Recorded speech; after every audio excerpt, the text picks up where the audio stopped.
بہادر تھے, لڑائی جنگ میں شرکت کرتے تھے, غزوے میں شرکت کرتے تھے, تو آپ کی بنڈلی سے تیر نکالا نہیں جا سکتا تھا. تو آپ کے صاحبزادے امام حسن مجتبی نے کہا کہ آپ ایسا کریں کہ اس زمانے میں تو بے ہوشی والا معاملہ تو تھا نہیں, سن کرنے والا یہ بڑی نعمت ہے اللہ کی, یہ زخم لگ جائے آپریشن ہو جاتا ہے بندے کو پتہ ہی نہیں چلتا. اس زمانے میں تو وداؤٹ آپ سوچیں کہ کسی جگہ کو سن کیے بغیر اگر تیر نکالنا ہے یا جناب کوئی آپریشن کرنا ہے تو کتنا تکلیف کا باعث ہوگا. تو آپ کے صاحبزادے نواسہ رسول امام حسن مجتبی رضی اللہ تعالیٰ عنہ فرماتے ہیں کہ ایسا کریں کہ جب نماز پڑھنے ہو نا مولا علی, تو یہ اللہ کی یاد میں بالکل محو ہو جاتے ہیں, آپ کا جسم نرم ہو جائے گا. اللہ کی یاد میں جب ہوتے نا آپ کا جسم نرم و ملائم ہو جائے گا, وہ اس وقت تیر نکال لیا جائے. اور ایسا ہی ہوا کہ امام صاحب نے مولا علی نے جب نماز شروع کی نا, تو جو طبیب تھے, ڈاکٹرز تھے, وہ قریب آئے اور نماز کی حالت میں وہ تیر نکالا. وہ تیر جو نکلتا ہی نہیں تھا, مولا علی کو پتہ بھی نہیں چلا. آپ نے پوری نماز ادا کی, ایسی اللہ کی یاد میں گم ہو کر نماز پڑھتے تھے. جب نماز پڑھ کے فارغ ہوئے تو لوگوں نے کہا کہ حضور اب اپنی نماز دہرا لیجئے, آپ کی پنڈلی سے خون نکل رہا ہے. آپ نے حیرانی سے کہا یہ کب ہوا, مجھے تو پتہ ہی نہیں چلا کہ تم نے نماز کے دوران وہ تیر بھی نکال لیا ہے. اللہ والے ایسے نماز پڑھتے تھے. آج ہماری نمازوں کا عالم کیا, ہم نماز پڑھیں تو ہمیں تو یہ پتہ ہی نہیں ہوتا. کبھی ٹیسٹ کیا کرے اپنا, امام صاحب سلام پھیرے نا, شاید آج ہو سکتا ہے میں کہہ رہا ہوں تو اب یاد کر لیں گے, ورنہ جب بھی نماز سے فارغ ہوں اپنے آپ سے ایک سوال کریں کہ امام صاحب نے نماز میں پڑھا سورت کون سی پڑھی تھی, تو سلام پھیرتے ہی یاد نہیں ہوتا. بات کی تو بعد کی بات ہے. یہ ہمارا حال ہے, ہمارا دماغ کہیں اور ہوتا ہے. اللہ مولا علی شیر خدا کے صدقے ہمیں توجہ کے ساتھ, خشوع و خضوع کے ساتھ نماز پڑھنے کی توفیق عطا فرمائے.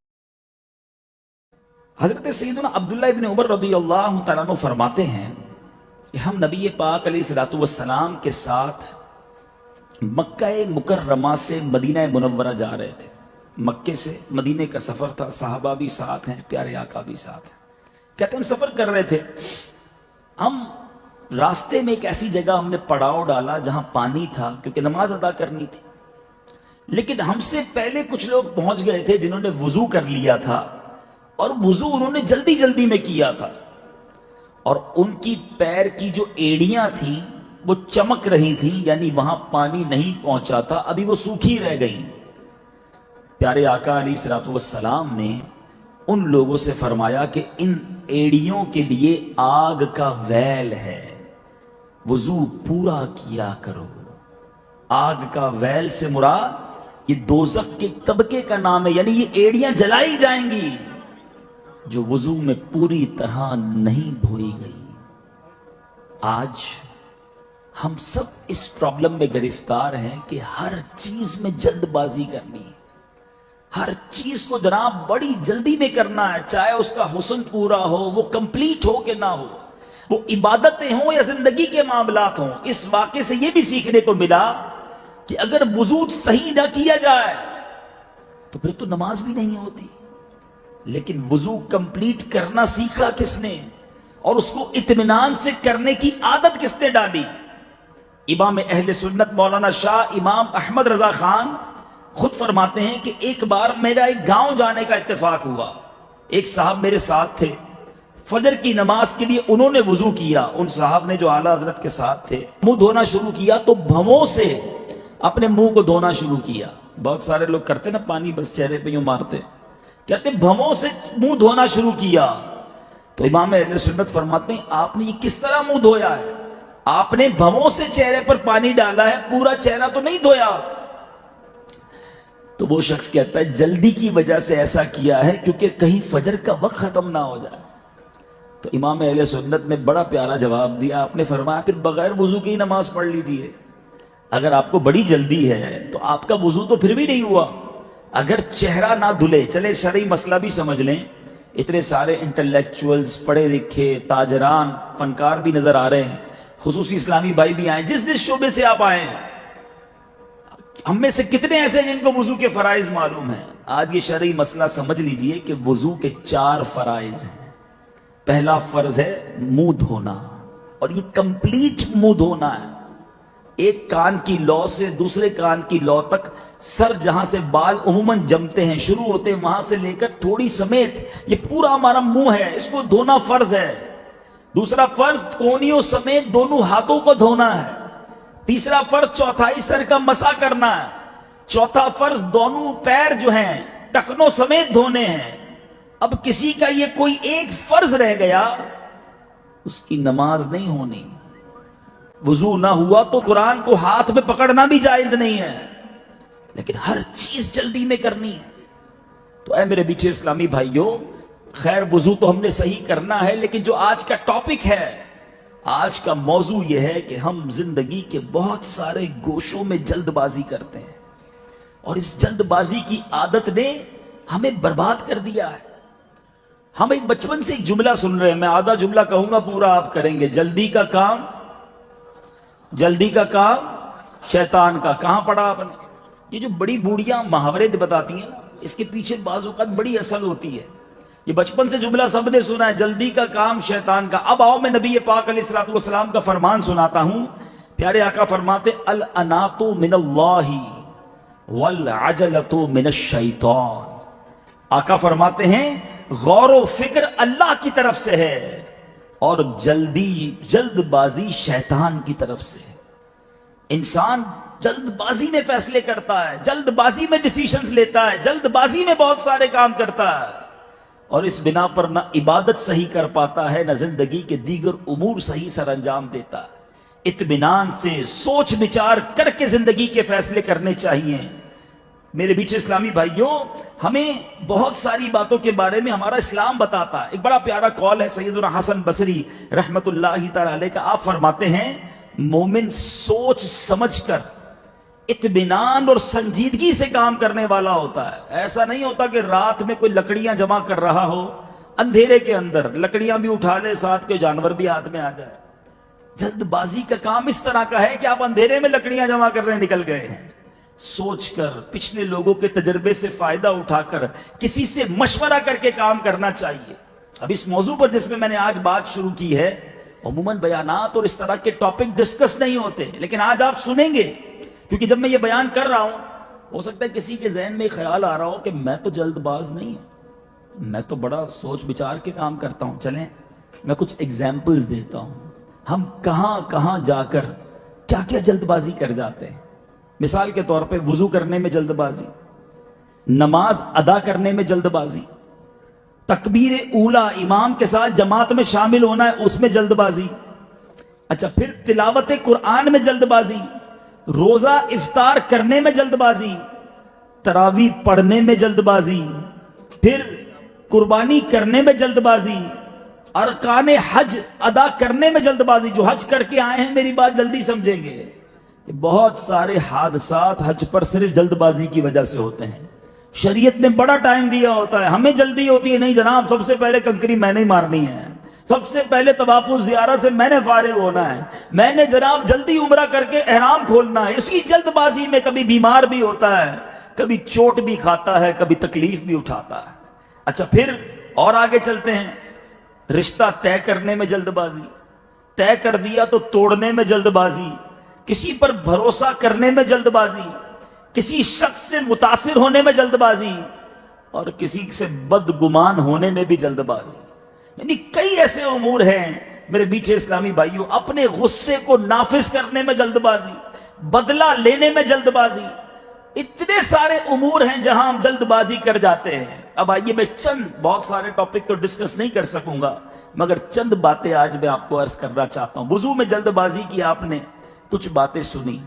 ایک بار پیارے آقا علیہ الصلوۃ والسلام نے صحابہ کرام سے فرمایا سب سے بدتر چور وہ ہے جو اپنی نماز میں چوری کرتا ہے۔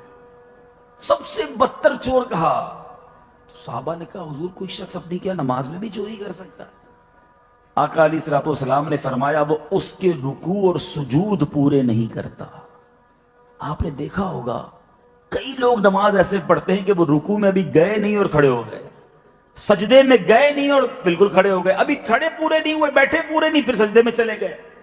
آقا فرماتے ہیں وہ رکوع اور سجود میں اپنی پیٹھ سیدھی نہیں کرتا، وہ بدتر چور ہے اور وہ نماز کا چور ہے۔ اچھا علماء نے بڑی ڈیبیٹ کی کہ چور تو اور بھی ہیں، اس کو بدتر چور کیوں کہا گیا؟ علماء کہتے ہیں کوئی کسی کے پیسے رکھ لے، کوئی کسی سے کوئی چیز چھین لے، چور تو وہ بھی ہے، حرام کام تو وہ بھی کیا، لیکن کچھ نہ کچھ تو فائدہ ملتا ہے نا، کسی کا مال تو آیا ہاتھ میں، بے شک وہ حرام ہے۔ نماز کا چور تو وہ ہے ہاتھ بھی کچھ نہیں آتا، گناہ بھی ہو جاتا ہے، نماز بھی گئی ملا بھی کچھ نہیں، ایسی چوری۔ لیکن نہیں ہے احساس لوگوں کو، بالکل جلدی جلدی نماز پڑھنی ہے۔ جس کو نماز جلدی پڑھنی ہے اس کے پاس، دوستوں کے پاس گپ شپ کے لیے بڑا ٹائم ہے۔ کئی ایسے لوگ ہیں جو مسجد میں جاتے ہیں تو بے چین، بے کل، پریشان۔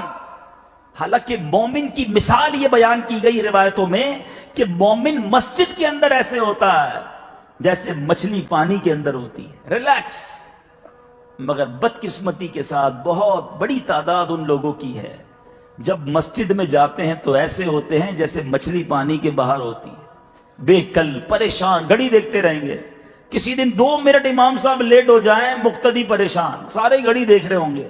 امام صاحب کو بعض اوقات تو پکڑ بھی لیتے ہیں، حضرت آج آپ 2 منٹ لیٹ آئے تھے۔ 2 منٹ تمہیں اللہ کے گھر میں زیادہ بیٹھنے کو مل گئے، درود پڑھ لیتے۔ یہی 2 منٹ کی بحث کرنے والا باہر کولڈ ڈرنک کی دکان پر آدھا گھنٹہ کھڑا رہنے کے لیے تیار ہے۔ کیوں؟ سوچئے، ہمیں اللہ کے گھر سے نکلنے کی جلدی کیوں ہے؟ ہمیں نماز اتنی جلدی جلدی کیوں پڑھنی ہے؟ اے میرے میٹھے اسلامی بھائیوں، پیارے آقا علیہ الصلوۃ والسلام نے ایک اور جگہ ارشاد فرمایا، ابو داؤد شریف کی حدیث ہے، کوے کی ٹھونک مارنے اور درندے کی طرح ہاتھ بچھانے سے نماز پڑھنے سے منع فرمایا۔ جو اس طرح ہم جلدی جلدی نماز پڑھتے ہیں، آقا نے اسے کوے کی ٹھونک سے مشابہت فرمائی۔ ہم سوچیں کہ ہماری نمازوں کا کیا حال ہے؟ کیا ہم وضو میں جلدی نہیں کرتے؟ کیا ہم نماز اطمینان سے ادا کرتے ہیں؟ اے میرے میٹھے اسلامی بھائیوں، بالکل اسی طرح مسجد میں ایک تو جاتے آخر میں ہیں، اب جب گئے تو امام صاحب رکوع میں جانے والے تو دوڑتے ہوئے لوگ جاتے ہیں، اس کو منع فرمایا گیا۔ یہ ادب نہیں ہے کہ مسجد میں آپ کے پیروں کی دھمک پیدا ہو۔ یا کسی بڑی شخصیت کے گھر پر دوڑیں گے آپ جا کر؟ کسی منسٹر کے یہاں کسی بڑی پرسنالٹی نے آپ کو اپنے گھر بلایا، اس کے گھر میں آپ کیا دوڑتے ہوئے جائیں گے؟ وقار کے ساتھ جائیں گے۔ اللہ کے گھر میں گئے ہیں، با وقار رہیں۔ اگر تکبیر اولا پانی تھی تو پہلے چلے جاتے نا، اب لیٹ ہو گئے ہیں تو با وقار طریقے سے جائیں۔ اچھا، وضو کر کے جب آپ دوڑیں گے تو پانی کے قطرے مسجد میں گریں گے، اور یہ قطرے مسجد میں گرنا یہ مسجد کی بے ادبی اور ناجائز ہے۔ لیکن ہر چیز میں جلد بازی ہے۔ اے میرے میٹھے اسلامی بھائیوں، اب اسی طرح ایک اور بڑی غلطی، تلاوت قرآن میں جلد بازی۔ آج اول تو قرآن پڑھتا کوئی نہیں، پڑھے تو جناب صحیح پڑھنے کے لیے تیار کوئی نہیں۔ ہمیں تو امام صاحب بھی وہ اچھے لگتے ہیں، تراویح بھی ہمیں اس کی اچھی لگتی ہے جو جلدی جلدی پڑھا دے۔